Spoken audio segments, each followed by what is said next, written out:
Géopolitique, Mathieu Vandrely, Richard Labévière.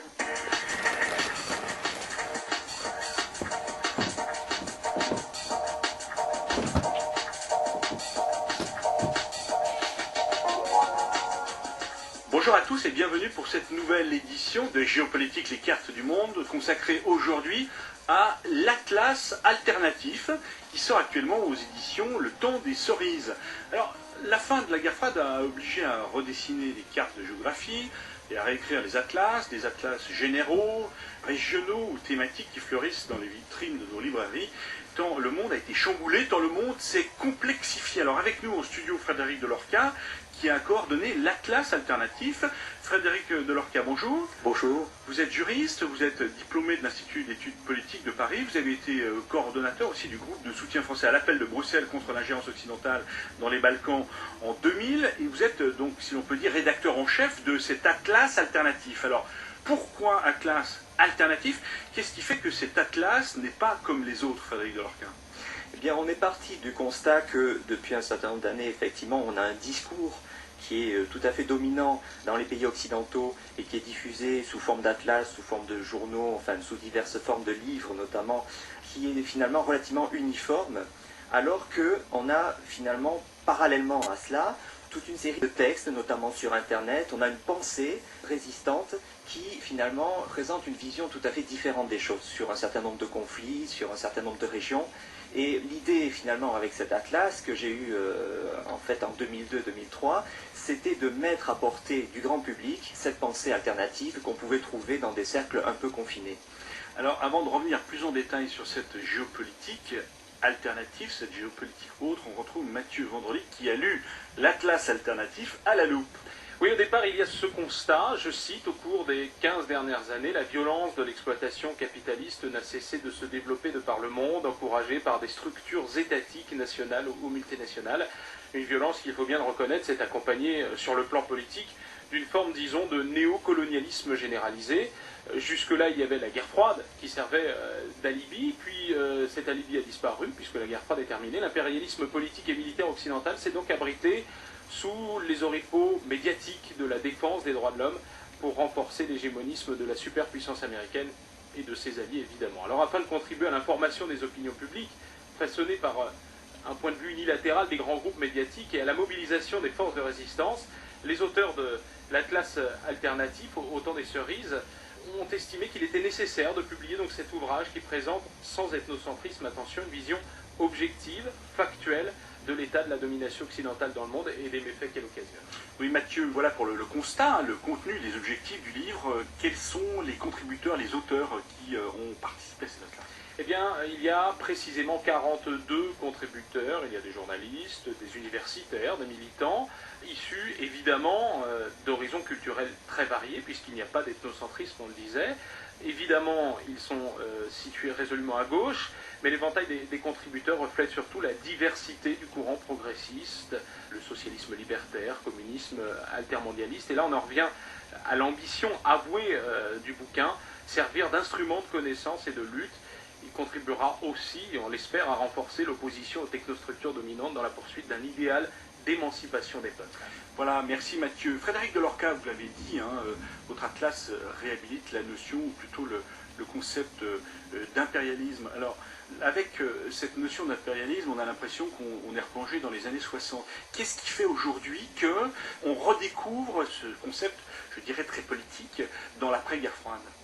Oui, je crois que c'est un concept qui effectivement peut paraître daté, mais qui en même temps correspond à une situation actuelle, qui est une situation de concentration des ressources économiques, des ressources idéologiques et des ressources politiques et militaires entre les mains, finalement, non seulement de certaines puissances, qui sont donc principalement les États-Unis et leurs alliés, mais aussi, en réalité, des classes dominantes de ces puissances. Et donc la notion d'impérialisme, ça permettait effectivement d'identifier ce phénomène, d'en voir les effets négatifs, également de sortir finalement d'une forme d'illusion selon laquelle, par exemple, les droits de l'homme, etc., pourraient s'imposer finalement en vertu de leur valeur intrinsèque et indépendamment des intérêts au service desquels ils étaient mobilisés. Mais on se souvient qu'Hubert Védrine, alors ministre des Affaires étrangères, avait inventé la notion d'hyperpuissance pour qualifier l'influence américaine, l'accumulation des différents pouvoirs économiques, militaires et culturels. À travers la réhabilitation du concept d'impérialisme, Frédéric de Lorca, est-ce que vous ne craignez pas aujourd'hui de réactiver les idéologies du complot, pour faire court, et leur simplification de la lecture du monde? Ah non, effectivement. Alors, il faut déjà voir que la notion d'impérialisme a une histoire qui est très marquée par le contexte marxiste et par le léninisme, mais c'est une notion qui peut tout à fait s'étendre dans la mesure où elle part d'une donnée factuelle de concentration des pouvoirs, et elle peut tout à fait s'entendre également dans un contexte où, premièrement, il y a une autonomie des idéologies à l'égard des déterminations économiques, et deuxièmement, où il n'y a pas nécessairement de complot. Il peut s'agir simplement, en réalité, de structures mentales qui s'instaurent finalement dans les réflexes culturels des gens. Et on peut tout à fait penser l'impérialisme dans le contexte d'une pensée comme celle de Noam Chomsky ou de Pierre Bourdieu, par exemple. Alors, Frédéric de Lorca, justement, dans ces perspectives analytiques, vous parliez de Bourdieu, de Chomsky, la première partie de l'Atlas alternatif est thématique. Quelle autre dimension, hormis le concept d'impérialisme, quelle dimension géopolitique vous privilégiez pour nous faire cette présentation thématique d'une lecture alternative du monde? Oui, alors l'idée, c'était de faire en fait une sorte d'état de la domination occidentale dans le monde et des méfaits qu'elle occasionne. Donc c'est finalement la grille de lecture qu'on a privilégiée dans la mesure où on observe les mêmes schémas de domination, d'intervention, d'ingérence, avec souvent les mêmes méthodes politiques et les mêmes préjugés en arrière-plan dans les diverses zones du monde. Et donc on a voulu mettre en exergue cette dimension. Alors évidemment, on mentionne également les mouvements de résistance parce que c'est important et les difficultés auxquelles ils se heurtent, notamment en Amérique latine ou dans d'autres régions du monde. Mais on n'a pas voulu rentrer trop dans le détail du jugement sur tel ou tel mouvement politique ou tel gouvernement, en accent effectivement essentiellement sur les phénomènes d'ingérence et les méfaits qu'ils occasionnent, parce que, à notre avis, c'est effectivement le phénomène central et c'est le problème central pour l'équilibre actuel du monde. Justement, pour vous, dans l'Atlas alternatif, on voit que le phénomène d'ingérence est un condensé de ce qu'on pourrait appeler la politique droit de l'homiste, la politique des bons sentiments, qui constitue aujourd'hui, semble-t-il, justement une idéologie de substitution qui sert à d'une certaine façon, justifier les nouveaux mécanismes de domination de l'après-guerre froide. Effectivement, c'est une vision selon laquelle, finalement, à travers laquelle on pourrait dire l'Occident essaie de se penser comme gendarme du monde, comme ayant finalement une nouvelle forme de mission civilisatrice, un peu comme il le pensait à l'époque des colonies. Et c'est une vision qui à la fois est ethnocentrique et qui implique en réalité une conception complètement asymétrique des droits des peuples, dans la mesure où finalement l'Occident s'arroge et arroge à ses alliés, car il y a dans le tiers-monde une compétition pour être allié de l'Occident, évidemment, un certain nombre de droits qu'il ne reconnaît pas à d'autres peuples. On pourrait citer évidemment des exemples, le droit à accéder à l'énergie, le droit à avoir une politique énergétique autonome concernant par exemple l'Iran, le droit à résister à une agression ou à la provoquer. Vous avez complètement des schémas de 2 poids 2 mesures qui sont en vigueur en ce moment, qui finalement rappellent tout à fait ce qu'on avait au pire temps de la colonisation au XIXe siècle. Frédéric de Lorca, la deuxième partie de l'Atlas alternatif et les plus monographiques, elle procède par zone géographique. Alors là aussi, sur le plan de la méthodologie, comment vous découpez le monde, vous passez d'une crise à l'autre, quel a été votre fil conducteur pour découper le monde, si j'ose dire? On a voulu faire une cartographie qui va de l'ouest à l'est, en commençant effectivement par l'Amérique latine et en terminant par l'Extrême-Orient.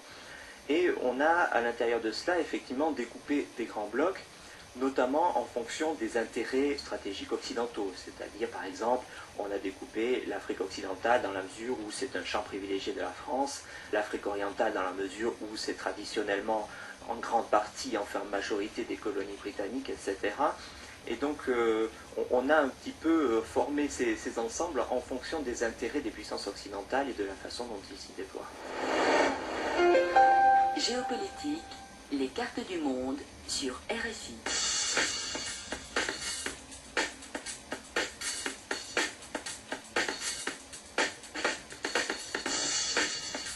géopolitique suite avec Frédéric Delorca qui a dirigé l'Atlas alternatif qui paraît actuellement aux éditions Le Temps des Cerises. Frédéric Delorca, on le rappelait en début d'émission, vous avez été coordonnateur du groupe français de l'appel de Bruxelles contre l'ingérence occidentale dans les Balkans. Cette région des Balkans occupe une partie importante dans la deuxième partie de votre atlas qui examine l'ensemble des crises internationales. Les Balkans qui demeurent très très instables, aucun des problèmes ethniques et géopolitiques n'est résolu. Alors comment cet abcès de crise, à vous lire, peut-il évoluer et selon quel cadrage justement? Cadrage onusien, cadrage Union européenne? Alors le problème dans les Balkans, me semble-t-il, c'est que avec la logique d'ingérence qui dominait en Occident, on a complètement fait l'impasse sur les aspirations des peuples et sur les possibilités des peuples balkaniques de se fédérer eux-mêmes et de prendre en charge leur avenir.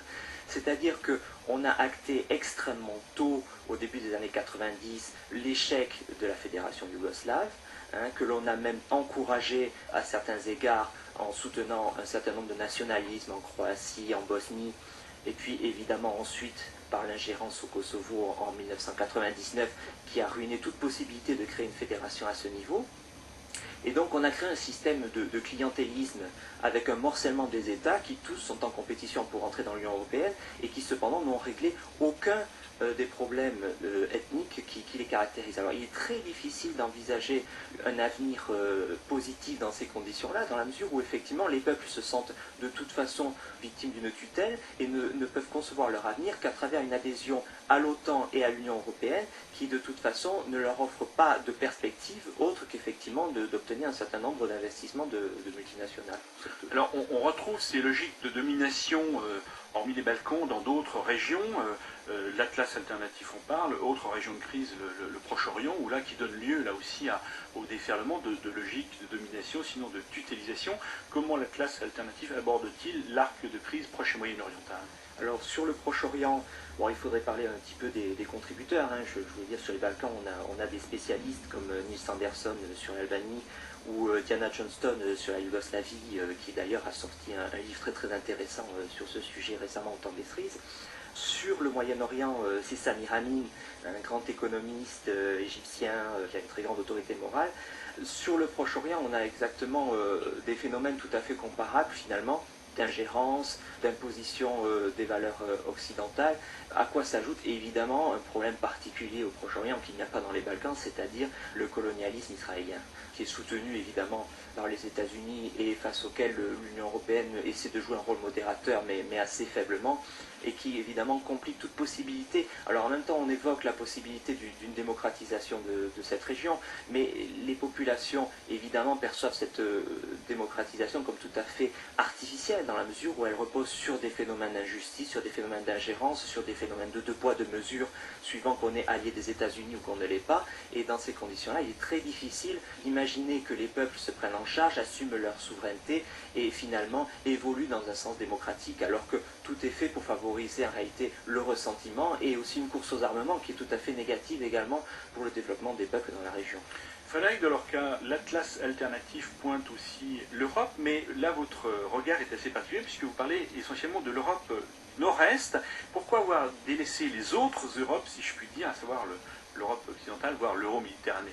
On a une zone Europe du Nord-Est et une zone Balkan, encore une fois parce qu'il s'agit surtout de faire un état de la domination occidentale. Donc on part de l'hyperpuissance américaine et de ses alliés et de leur politique et les effets négatifs de leur politique dans les diverses régions du monde. Donc on a effectivement considéré l'Union européenne comme une alliée des États-Unis, ce qu'elle est dans le cadre de l'OTAN. De même d'ailleurs qu'on ne traite pas l'Australie, qui pour nous est un relais finalement de cet ethnocentrisme occidental dans le tiers-monde. Face à cet ensemble cette fixation de crise qui exprime la domination occidentale et ses logiques économiques et militaires, donc on voit que face à cela, la mouvance altermondialiste, si on veut faire court, a du mal à s'organiser, sinon à proposer justement des alternatives de crise. Comment votre atlas alternatif, justement qui n'est pas un manifeste, quelles perspectives envisage-t-il justement en termes de compréhension, sinon de résistance? premièrement de mettre en contact, mais ça déjà le mouvement altermondialiste a beaucoup contribué à le faire, les diverses résistances du monde qui sont variées, qui sont plurielles et dont il faut évidemment accepter la pluralité sans leur imposer de schémas a priori. D'approche normative ou ethnocentriste, comme vous le disiez, en remettant chaque fois les crises dans leur contexte endogène locaux. Absolument, absolument. Et surtout, il est important de donner au peuple les moyens d'avoir accès à une information sur les diverses régions du monde, indépendamment finalement des grands médias. Et donc l'Atlas, dans la mesure où à la fois il est constitué par une équipe internationale et dans la mesure où il a vocation à se diffuser très largement dans les populations, doit être un instrument justement de connaissance de ce qui se passe ailleurs. Aussi bien que les Africains sachent quels sont les phénomènes d'ingérence en Amérique du Sud et les éléments de résistance, que les Asiatiques sachent ce qui se passe en Afrique, etc. Et ça, si vous voulez, c'est ce que déjà ont permis les forums mondiaux, mais peut-être avec une pensée qui n'était pas suffisamment tournée contre la dimension politique de l'impérialisme. Si vous voulez, je crois qu'il y a une pensée très importante sur le néolibéralisme, sur les effets économiques de la mondialisation, en termes de concentration des richesses, etc. Mais il manque encore peut-être une pensée à l'échelle internationale des phénomènes politiques de l'ingérence. Et finalement, cet atlas pourrait servir à cela et pourrait servir peut-être effectivement au débat dans les milieux altermondialistes et de manière plus générale à gauche sur effectivement la dimension politique d'impérialisme. Justement sur ce terrain-là, Frédéric de Lorca, après l'évolution de l'esprit de Bandung, après les espoirs déçus d'un nouvel ordre international, qu'est-ce qui pourrait, dans le siège d'expérience comme l'Atlas alternatif, favoriser des coopérations sud-sud, justement sur le plan d'une meilleure connaissance et d'une meilleure circulation d'informations? On a des initiatives intéressantes. Le problème, c'est qu'elles sont toujours menacées à la fois par leur faiblesse intrinsèque qui tient à des problèmes financiers, enfin à des problèmes de faiblesse objective dans lesquels se trouvent souvent les mouvements résistants, et aussi aux menaces que font peser souvent sur eux les puissances occidentales. Je pense par exemple à ce que sont en train de faire les Vénézuéliens en coopération avec les Cubains et les Boliviens. Vous avez l'ALBA, qui est un système à la fois qui a vocation à devenir une forme de marché unique en Amérique latine contre le projet de zone de libre-échange états-unien. Et vous avez dans le cadre aussi de cette coopération politique la création d'une télévision comme Télésour, vous avez la création d'une coopération politique qui peut effectivement être un modèle d'une certaine manière de la coopération sud-sud. Et je pense que c'est le genre de phénomène qu'il faudrait absolument développer de manière pour ainsi dire transcontinentale entre l'Asie, l'Afrique et l'Amérique latine. Mathieu Vendredi. Frédéric de Lorca, vous parlez de l'hyperpuissance américaine, mais depuis quelques mois, on assiste à une présence grandissante de la Chine dans les pays africains. Est-ce que cette nouvelle donne économique marque aussi une recomposition des cartes de la domination? Oui, alors effectivement, la Chine joue un rôle de plus en plus important. On l'avait déjà vu pendant la guerre de Yougoslavie avec le bombardement de l'ambassade de Chine par les États-Unis, par l'OTAN. La Chine, évidemment, a des moyens économiques qui lui permettent de plus en plus de s'affirmer en Afrique, mais enfin, il ne faudrait pas surestimer le phénomène. La Chine reste quand même une puissance régionale avant tout, de taille relativement moyenne, qui est essentiellement dans une position défensive à l'égard de l'hyperpuissance américaine. On le voit sur Taïwan, on le voit avec toutes les menaces un peu irrédentistes qui pèsent sur elle, un peu comme la Russie. Donc effectivement, évidemment, la Chine joue un rôle, mais enfin, en même temps aussi, son modèle de développement économique est encore relativement fragile. On ne peut pas du tout pronostiquer, malgré ce que font souvent les grands médias occidentaux, on ne peut pas forcément pronostiquer une explosion économique de la Chine sur le long terme. Donc je pense qu'il faut être quand même assez prudent de ce côté-là. C'est-à-dire que là, on est plus dans une exploitation économique de l'Afrique par la Chine que dans une domination politique, c'est ça? En plus, il y a cela, c'est ça. C'est-à-dire, bon, le phénomène est à relativiser, et en même temps, effectivement, il y a une dimension d'exploitation. Je ne pense pas que le gouvernement chinois ait une ambition émancipatrice à l'égard de l'Afrique, à vrai dire. Frédéric de Lorca, écoutez, je vous remercie pour toutes ces explications. Je rappelle que vous avez assuré la coordination de l'Atlas alternatif qui sort actuellement en édition Le Temps des Cerises. Merci à Olga Samsonov pour la réalisation et à Céline Gracien-Delille pour la mise en onde. À la semaine prochaine donc, et dans une poignée de secondes, un nouveau journal sur la radio du Monde. Pour nous écrire par email, géopolitique@rfi.fr.